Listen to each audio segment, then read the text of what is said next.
सचिन पायलट ने नरेश मीणा की जन क्रांति यात्रा को लेकर बड़ा बयान दिया। सचिन पायलट ने नरेश मीणा की जन क्रांति यात्रा को लेकर क्या कहा, इस पर भी बातचीत करेंगे। लेकिन सचिन पायलट का टोंक का दौरा, फिलहाल ना तो कोई लोकसभा की चुनाव है ना कोई विधानसभा के चुनाव, और चुनाव के अंदर भी पैसे खर्च करने के बावजूद नेताओं को भीड़ जुटाने के लिए काफी मशक्कत करनी पड़ती है। लेकिन आप ये देखिए तस्वीर, किस लिए सचिन पायलट के स्वागत के लिए भारी संख्या में लोग उमड़ते हैं और उसके साथ में जेसीबी मशीन के ऊपर महिलाएं चढ़ जाती हैं पुष्प वर्षा करने के ऊपर। ये पैसे में तो नहीं किया जा सकता साहब, ये सचिन पायलट के प्रति लोगों का जो अपार स्नेह है, लोगों का जो जन समर्थन है और जो सचिन पायलट का कारवा है, ये तभी मुमकिन है। नहीं तो महिलाएं जेसीबी पे चढ़कर किसी के ऊपर फूल बरसाएं, ऐसा बहुत कम देखा जाता है, ऐसी तस्वीरें बहुत कम आती हैं। सचिन पायलट टोंक के दौरे पर थे और इसी दौरे के दौरान महिलाएं सचिन पायलट के ऊपर जेसीबी से फूल बरसा रही थी। इस पर भी विस्तार से बातचीत करेंगे। लेकिन नरेश मीणा की हैरान करने वाली तस्वीरें सामने आई। कहीं पर नरेश मीणा महिलाओं के बीच में डांस करते हुए नजर आ रहे हैं, तो कहीं पर बारिश के बीच नरेश मीणा बिना रुके जन क्रांति यात्रा में चलते हुए नजर आ रहे हैं और कई तस्वीरें उन्हें हैरान कर दिया।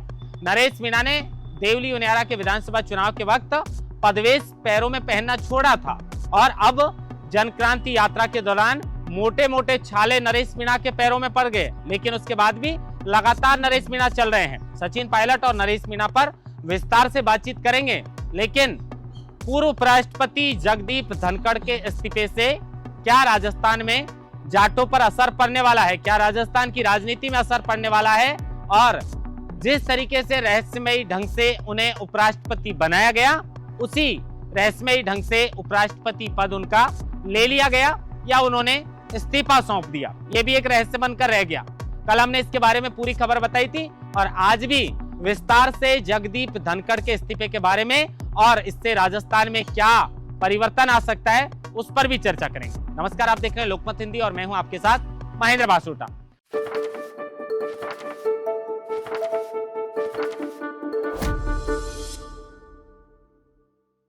खबर की शुरुआत सचिन पायलट से करते हैं। सचिन पायलट का टोंक का दौरा था और इस दौरे के दौरान मैंने कहा ना कि नेताओं को भीड़ जुटाने के लिए काफी मशक्कत करनी पड़ती है और महिलाएं जेसीबी पर चढ़कर आपके ऊपर फूल बरसाएं, ऐसा तो पैसे खर्च करने के बाद भी नामुमकिन है।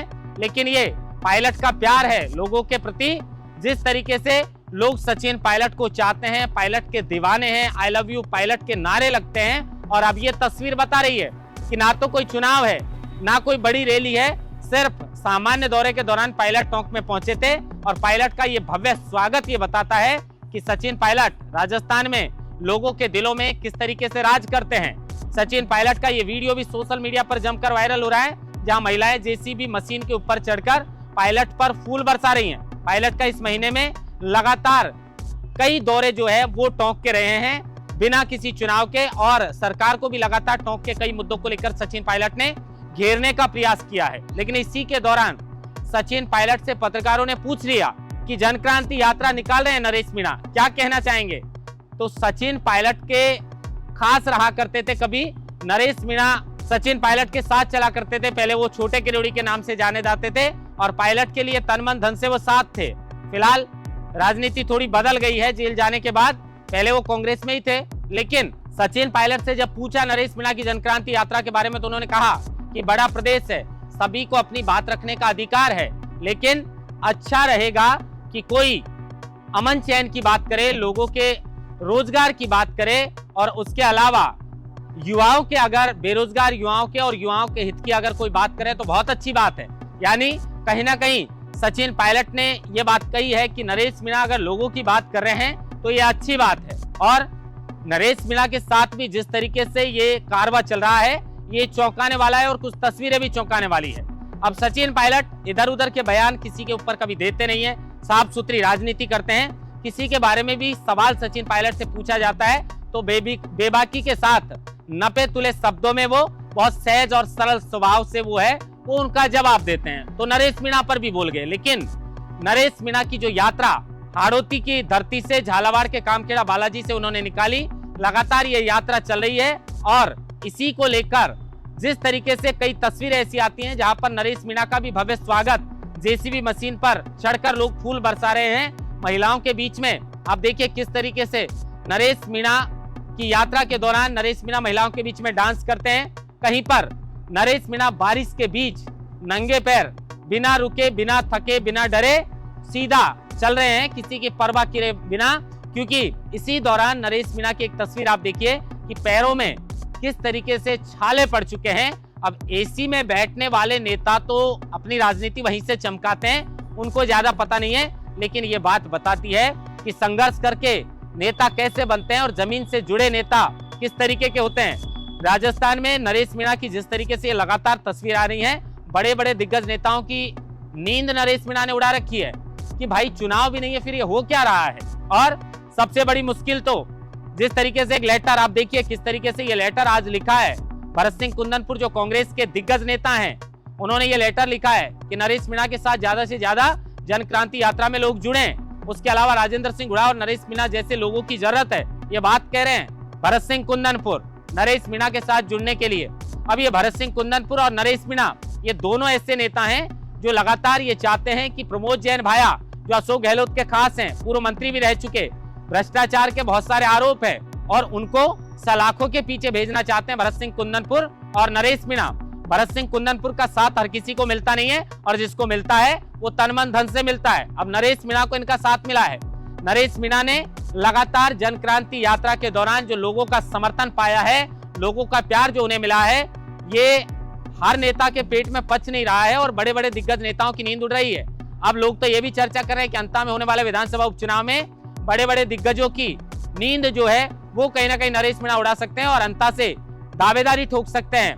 पुष्पेंद्र भारद्वाज ने एक चैनल को इंटरव्यू देते वक्त ये भी कहा कि नरेश मीणा कांग्रेस के लिए एक फायदेमंद हो सकते हैं क्योंकि उनके साथ में बड़ी संख्या में लोग जुड़े हुए हैं और जिस तरीके से मेरे तो यूनिवर्सिटी में भी साथी रहे हैं और उनका तो देवली यूनियारा से जब उन्होंने टिकट मांगा था तो पैनल में भी उनका नाम था। अब किस कारण से उनका टिकट काटा गया ये तो पता नहीं, लेकिन नरेश मीणा एक अच्छे संघर्षशील नेता हैं। सांगानेर से जो पुष्पेंद्र भारद्वाज ने भजनलाल शर्मा के सामने चुनाव लड़ा था, वही पुष्पेंद्र भारद्वाज नरेश मीणा की जमकर तारीफ कर रहे हैं और ये भी कह रहे हैं कि अगर कांग्रेस में ये आते हैं तो इनके लिए अच्छी बात होगी। ठहराव की जरूरत है नरेश मीणा को, ये कहना है पुष्पेंद्र भारद्वाज का जो कांग्रेस के प्रत्याशी रहे हैं सांगानेर से। लेकिन नरेश मीणा अब बिना रुके बिना थके लगातार चल रहे हैं और इसी बीच नरेश मीणा ने गुजरों को लेकर एक ऐसा बयान दिया जिसको लेकर नरेश मीणा लगातार ट्रोल किए जा रहे हैं। दरअसल ये मामला है कि कोटा बूंदी के गुजरों ने जो ओम बिरला का साथ दिया है उसी को लेकर नरेश मीणा ने कहा है कि जिन गुजरों ने ओम बिरला के साथ जो गुजर हैं वो गुजर नहीं है, जैसे शब्दों का उन्होंने प्रयोग किया है और डूब मरो ऐसे कहा है। इसको लेकर नरेश मीणा को काफी ट्रोल किया जा रहा है, लेकिन उन्होंने ये कहा था कि जो गुजर प्रहलाद गुंजल के साथ नहीं है और ओम बिरला के साथ हैं, उनके लिए इस तरीके के शब्दों का उन्होंने कहीं ना कहीं प्रयोग किया है। उसके बाद ट्रोल नरेश मीणा को किया जा रहा है, लेकिन ओम बिरला को भी हिदायत दे दी। ओम बिरला से कहा है कि दत्ता जैसे लोगों को अगर आप साथ रखेंगे तो आपकी राजनीति को खत्म कर देंगे, ये बात कह रहे हैं नरेश मीणा। अब नरेश मीणा लगातार चल रहे हैं और नरेश मीणा के साथ जो कारवा चल रहा है वो हर किसी की मुश्किलें बढ़ा रहा है, जो विपक्षी नेता हैं उनकी कहीं ना कहीं, कि भाई ये युवा नेता ने आखिर किया क्या है जो इसके साथ इतने बड़े स्तर पर जो है वो लोग लगातार जुड़ रहे हैं। हजारों की संख्या में नरेश मीणा के पास इतना पैसा वैसा है नहीं, फूल मालाएं, स्वागत, गाड़ी घोड़ा सब जो है वो इंतजामात उनके समर्थक नरेश मीणा के लिए लगातार कर रहे हैं। लेकिन अब देखना होगा, लगातार ये जन क्रांति यात्रा नरेश मीणा निकाल रहे हैं। पायलट ने भी इसको लेकर बड़ा बयान दिया है, लेकिन इसके अलावा अब जगदीप धनखड़ पर लौटेंगे। दरअसल जगदीप धनखड़ जो हैं वो कहीं ना कहीं इस्तीफा जो दिए हैं वो एक रहस्यमयी ढंग से इस्तीफा दिया है। अब लोग कह रहे हैं कि प्रधानमंत्री मोदी जिस तरीके से इनको लाए थे उसी तरीके से अब इनको हटा दिया गया है। इस्तीफा दिया है या इस्तीफा लिया है, ये भी बड़ा सवाल है। अब इसके बारे में तो हमने कल खूब चर्चा की थी, पूरा शो इसी के नाम से जो शाम का राजस्थान डायरी का हमारा है वो हमने इसी के नाम से किया था कि जगदीप धनखड़ ने जो अचानक इस्तीफा दिया है इसके पीछे की आखिर क्या वजह रही, ये इस्तीफा दिया है या लिया है। क्योंकि 10 जुलाई को जगदीप धनखड़ जो है वो जेएनयू के अंदर ये बात कहते हैं कि मैं 10 अगस्त 2027 तक उपराष्ट्रपति पद पर बना रहूंगा, यानी रिटायरमेंट तक। ये बात जगदीप धनखड़ ने कही कि अगर कोई ईश्वरीय हस्तक्षेप नहीं हो तो मैं अगस्त 27 तक जो है उपराष्ट्रपति पद पर रहूंगा, और फिर अचानक उनका इस्तीफा हो जाता है। मानसून सत्र में वो आते हैं। 3:53 पे एक विज्ञप्ति उनके कार्यालय से जारी होती है। 23 को राजस्थान में विजिट के लिए आने वाले थे और अचानक 1-2 घंटे में आखिर क्या खेल हो गया, इसके बारे में बताया कि जस्टिस यशवंत वर्मा है, उनके खिलाफ जो महाभियोग लाया जा रहा था वो लोकसभा में बीजेपी पास करने वाली थी, लेकिन अचानक जगदीप धनखड़ ने विपक्ष के सांसदों के जो है वो राज्यसभा में साइन करवा लिए और ये बात नागवार गुजरी बीजेपी को और इसी को लेकर उनका इस्तीफा मांग लिया गया। अब अलग अलग अटकलें इसको लेकर जितनी मुंह उतनी बातें हैं, लेकिन फाइनली ये इस्तीफा दे दिया है और जिस रहस्यमयी ढंग से उन्हें उपराष्ट्रपति बनाया गया था बंगाल के राज्यपाल से लाकर, उसी रहस्यमयी ढंग से उनका इस्तीफा दे दिया गया है या ले लिया गया है, जो भी है, लेकिन ये एक पहेली बनकर रह गई है उपराष्ट्रपति जगदीप धनखड़ के इस्तीफे की।